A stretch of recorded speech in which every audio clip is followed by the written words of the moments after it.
Graça e paz, tudo bem com vocês, meus irmãos? Páginas da Bíblia. E agora nós estamos abrindo um livro novo, o livro dos Juízes. Uma vez que Josué morre, nós vemos que uma nova liderança precisa ser levantada. O povo de Israel sozinho, eles não chegavam a lugar nenhum, eles precisavam de alguém que sempre estivesse os trazendo de volta para os caminhos do Senhor.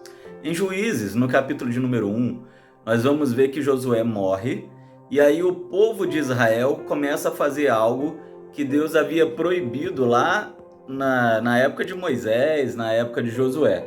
Eles entram na terra prometida, mas ao invés de expulsarem todos os moradores daquela terra, eles não conseguem.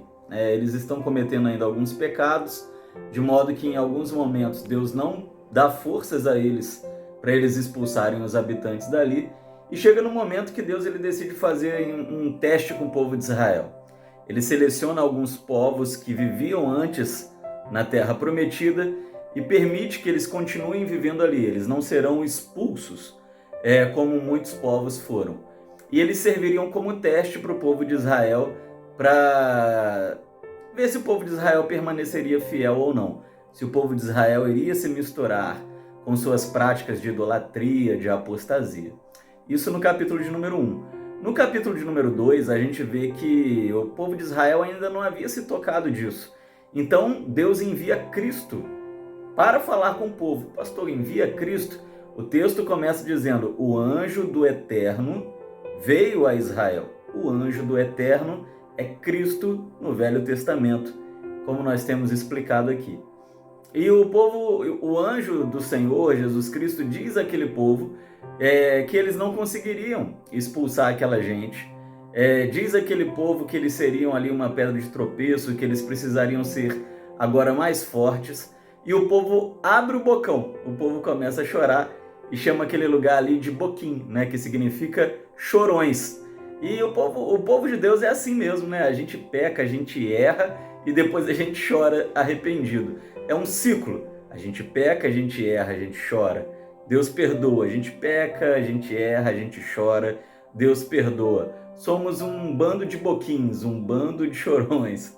Essa é a verdade. Mas Deus é misericordioso. O povo tem alguma dificuldade para conviver com aqueles povos pagãos que estavam vivendo ali. E no capítulo de número 3 do livro de Juízes, nós vemos que Deus ele começa a levantar juízes. Agora a gente vai ter uma mudança na liderança de Israel. O povo não tem mais aqueles libertadores como Moisés e Josué, que podemos chamá-los de profetas, apesar que no futuro os profetas voltarão, mas o povo precisava de uma nova liderança espiritual e política. Os sacerdotes eram uma liderança espiritual, mas não era uma liderança política. Os profetas faziam esse papel de liderança espiritual e política, como Moisés e Josué.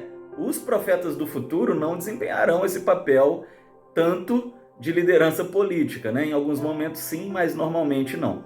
Mas aqui Deus deseja que eles tenham uma liderança política e espiritual. E levanta então os juízes. Os juízes eles eram líderes espirituais, mas eram líderes também políticos, né, que ajudava muito ajudava o povo a permanecer fiel ao Senhor. E o primeiro foi Otoniel. Otoniel foi o símbolo dos juízes. Daqui a pouco a gente vê que vem mais 2 juízes, Eude, né, e o terceiro me foge agora a memória, eu estou ministrando aqui de cabeça, né, vem mais 2 juízes aí, completando 3 juízes primários, que guia o povo, eles guiam o povo na santidade.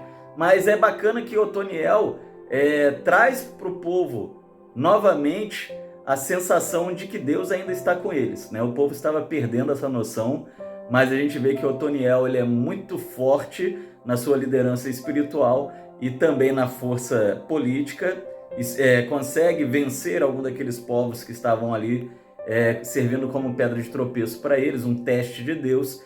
E o povo enxerga em Otoniel e nos juízes de que Deus permaneceria com eles, os guiando politicamente e espiritualmente. E assim começamos o livro dos juízes. Virão histórias bem bacanas dentro desse livro, né? Nós veremos como Deus usou alguns desses juízes, como alguns se corromperam também, como é muito comum no povo de Israel, e eu convido você a caminhar comigo nessa jornada pelas páginas da Bíblia.